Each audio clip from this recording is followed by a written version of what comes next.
thank you for watching the video. This is YouTube Medical University.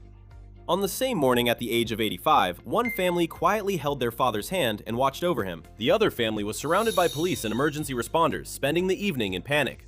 There was only one difference: whether or not there was a single family conversation a year ago, and whether or not they had the right knowledge. This is actually a common story. Let's take a look at two contrasting families with some fiction mixed in. First, Mr. A's family. In the morning, they noticed that their father had become cold. The first call they made was to my cell phone. When I arrived 30 minutes later, Mr. A and his daughter were holding their father's hand and crying.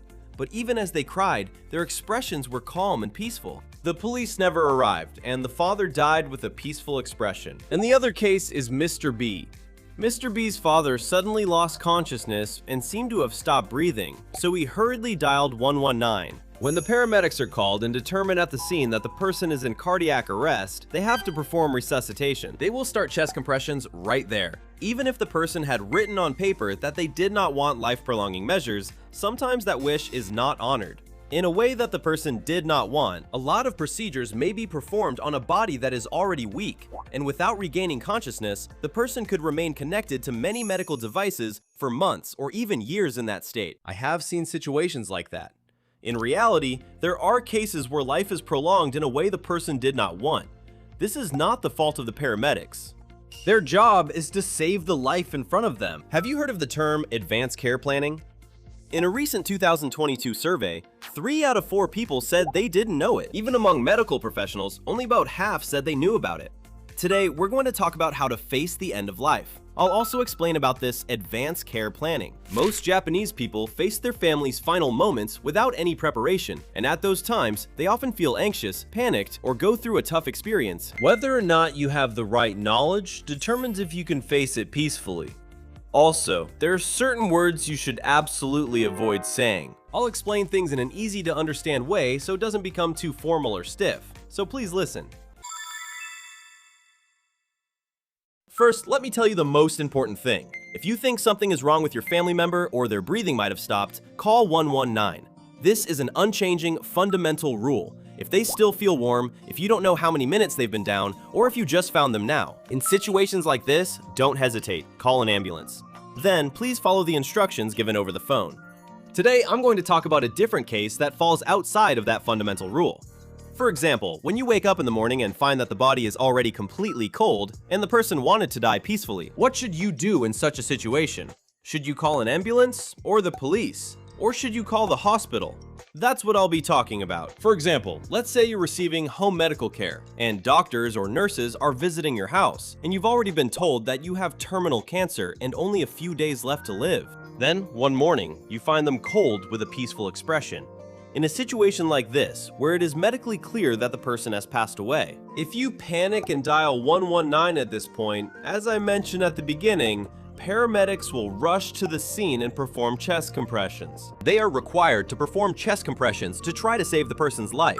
But if the person did not wish for that, how can you let them go peacefully without calling the paramedics?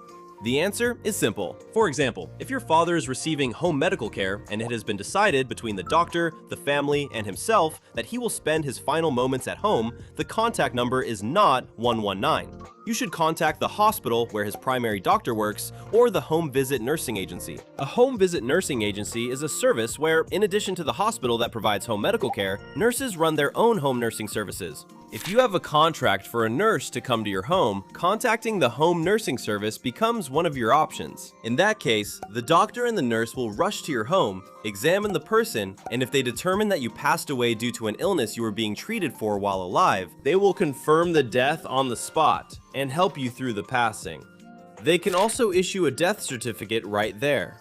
This is all properly regulated by law. However, if there is a possibility that the cause of death is different from the illness you were being treated for, which is called an abnormal case, the police will be called. But if the cause of death is the illness you were being treated for, most people die from the illness they're treated for, so police are rarely called. I've never experienced it myself. However, there is something to be careful about. The reason the police come is because it's required by law for doctors to make that decision.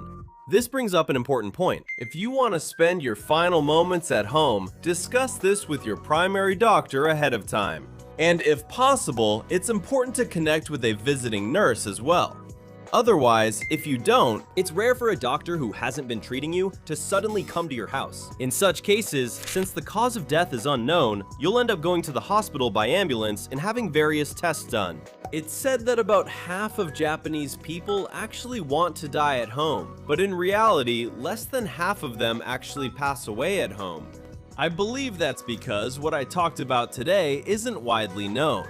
And also, please remember that matters like money and funerals are important too.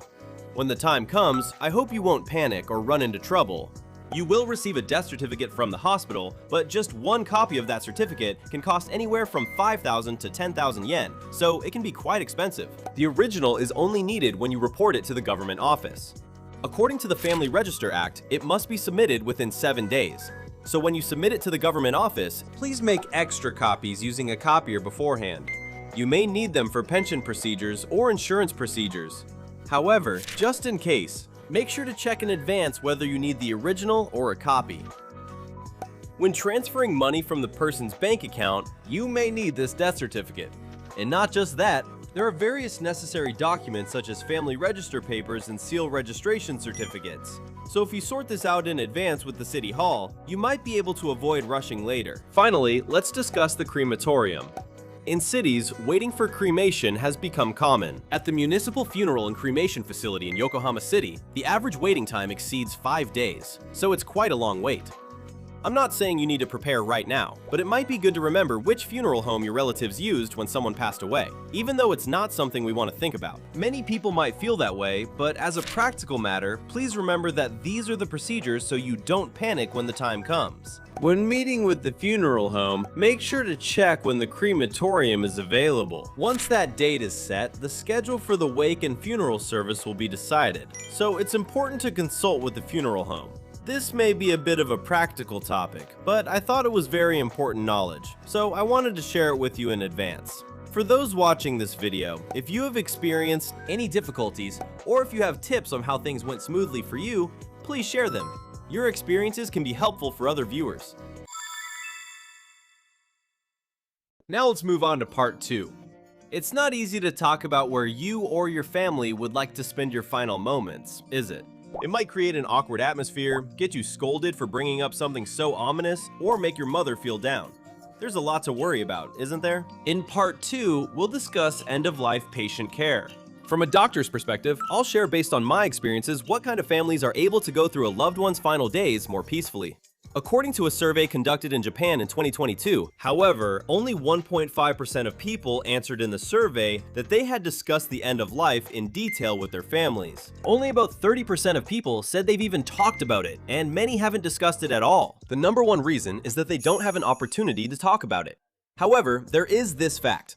At the final stage of life, decisions like whether to receive certain treatments or whether to use a ventilator need to be made. When such decisions needed to be made, only about 30% of people were able to express their own wishes. In other words, when it comes time to make decisions at the final stage of life, by then, 70% of people are no longer able to express their own wishes. Everyone eventually faces the end, and that includes me. If you can't communicate your wishes at that stage, your family will be troubled. So thinking you'll just decide when the time comes isn't realistic. But then, should you use a ventilator? Or if your heart stops, is it okay to just do nothing? You can't really decide things like that, and without medical knowledge, it's hard to make those judgments. Besides, even if you make a decision, your feelings might change if the situation changes. So what do you think you should do? I think that when you consider how to spend the end of your life, it's not about how you want to die, but about how you want to live. There was a patient like this, an 80-something former fisherman and father. He knew he didn't have much time left because he had terminal cancer. He said this to me: "On weekends, I have barbecues with the fish I catch, and of course with some beer. For me, that's the greatest happiness. My grandchild really loves the fish I grill. Really. Why are grandchildren so adorable, I wonder?" And as his health gradually started to decline, he explained it to me like this: "I think you, doctor, would understand, but I really want to spend my final days in the home I'm used to. And if possible, I'd like to see my grandchild's upcoming graduation ceremony. Doctor, I'm counting on you." I learned a lot from him. It's not just about whether to pursue life-prolonging treatment or not, or whether to use machines or not. He told me directly how he wanted to live.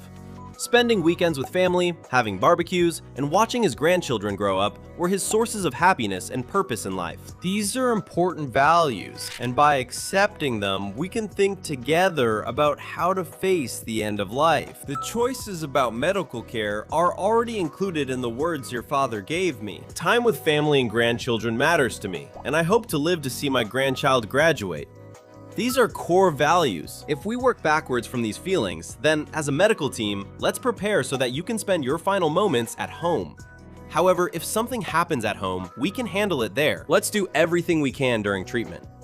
We were able to have that kind of discussion, and in the end, your father was able to watch his grandchild's graduation ceremony via video call. And after that, it seems your grandchild came to your home in their graduation attire to show themselves to you. And then 3 days later, your father quietly passed away while holding hands with his wife and daughter. In other words, the lesson we can learn from this story is this: how you want to die is the flip side of how you want to live.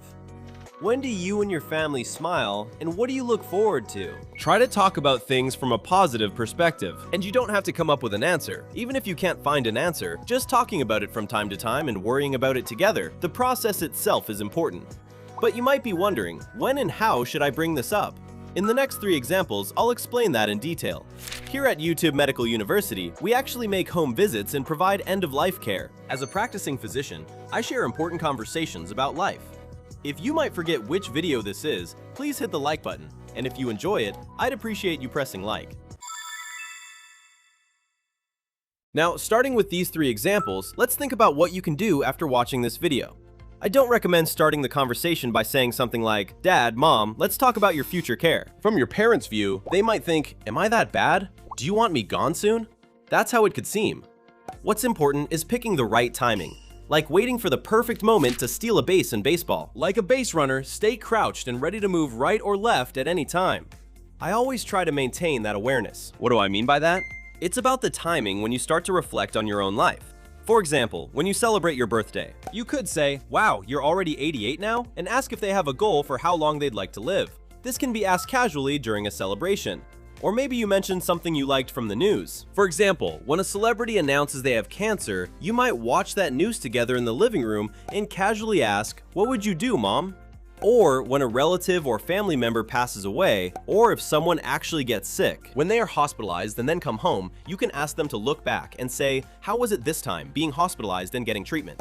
You can also ask, "Do you feel more at ease knowing you can be hospitalized if something happens, or do you think you'd rather not be hospitalized?" Even small things like this are fine. If you miss the right timing, it can become awkward to bring up later. Please remember that there are many different opportunities, such as birthdays, when something happens to a family member or a celebrity, or when someone is admitted to or discharged from the hospital. And nobody really knows what the future holds, right? So if there's a tip for how to ask, instead of saying, "What will you do if this happens in the future?" you could ask, "If Mom were in this situation right now, what would you do?" Or, "What do you think happiness is right now?" I recommend asking questions like that. For example, you could ask, "What is the most important thing to you right now?" It's important to talk about everyday things, like how you look forward to your grandchildren coming to see you every year during Obon. When you share those kinds of conversations with medical professionals, it becomes very important information for us as healthcare providers. If your mother was like this, even though she can't speak now, you can share with your family, "She would probably feel this way, right?" By imagining and discussing her feelings together, you can figure out what's best for her. We give medical care we think is best for the patient. Every single conversation you have will have meaning in the end, so it's important to write down those words in a notebook or something similar. At that time, please also note the date and who said it. As these words accumulate, the dots will connect like a line. So that's how Mom thinks. Then, if she were in this condition now, she should receive proper treatment at the hospital. You'll come to understand that she definitely wants to come back home healthy again. So what's important isn't about things like ventilators or feeding tubes. It's not about those things, but rather about how she feels right now. When you look back on that, her values and way of thinking become clear. And finally, I want to tell you something important. A person's will can change. Things that were talked about earlier can completely change. I've experienced that myself. There was a man in his 70s. He was a man with terminal cancer who said he wanted to spend his final days peacefully in the hospital without pain, and that he didn't want any more treatment. He had family, but he was very distant from his son, and had hardly spoken with him even before he got sick. However, after he became ill, his son started coming to visit him. And then, one night a week later, when I went to see him during rounds, he said clearly, "Doctor, I want to try living a little longer." Relationships shape a person's heart, and a cancer diagnosis is one such experience. The situation itself is unfortunate, but the bond that was formed with his son from that experience turned into a hope to live a little longer. In this way, a person's will can waver. That's why I use the term advanced care planning at the beginning. One conversation about these issues doesn't decide everything once and for all. It's normal if things change from day to day. The process of continuing these discussions is what's important. If your family cares about you this much, you might feel like trying a little harder, and those family bonds can give you peace of mind. It might lead to the hope of wanting to spend time at home, or on the other hand, you might not want to trouble anyone and decide to quietly spend time alone in a facility. There are all sorts of decisions that can be made. This may have been a bit of a heavy topic, but it was about thinking about how you want to live and the hopes you have now. There is no right answer in advanced care planning. It's not so much about how you want to die, but more about how you want to live. It's not a negative or dark topic, but rather one that makes you aware of life and living. There are many important hints hidden in our everyday conversations. But please don't feel like you have to call your parents or anything after watching this video. Next time you see your father or mother, ask things like, "What makes you happy right now?" Or, "Is there something you want to try?" Start conversations like these. I believe this is the beginning of advanced care planning. Please share the words you used and also your own experiences with the final stages of life in the past. It must have been tough. Could you list episodes that ended peacefully or were challenging? It would be helpful. Each of those specific examples and experiences will surely become important hints for others. I'm looking forward to hearing from you. And if you like this video, please hit the like or dislike button. Any feedback is appreciated as it will help us improve our next videos. We will continue to share important videos in the future. Having at least one reliable source of information is important in today's information age. If you don't mind, subscribing to the channel and turning on notifications would be a great encouragement for me. Let's meet again in the next video. I have one announcement for you who watched until the end. I have created a place where I can share more in-depth and interactive discussions about health. This is Kokoro to Karada no Kakaritsuke Sodanshitsu. You may be concerned about your health, but in the end, you might not know what to believe. I often get these comments. Here, I'll explain how to interpret your medical checkup results and manage medications. I also receive many consultations about caring for family members, and I personally answer each one 24 hours a day. If you're interested, please register for the free official Line account first. Every month, we send out sample videos of member content so you can experience what it's like. Priority for enrollment is given to those who have registered online. Register using the top link in the description box. We look forward to having you join us.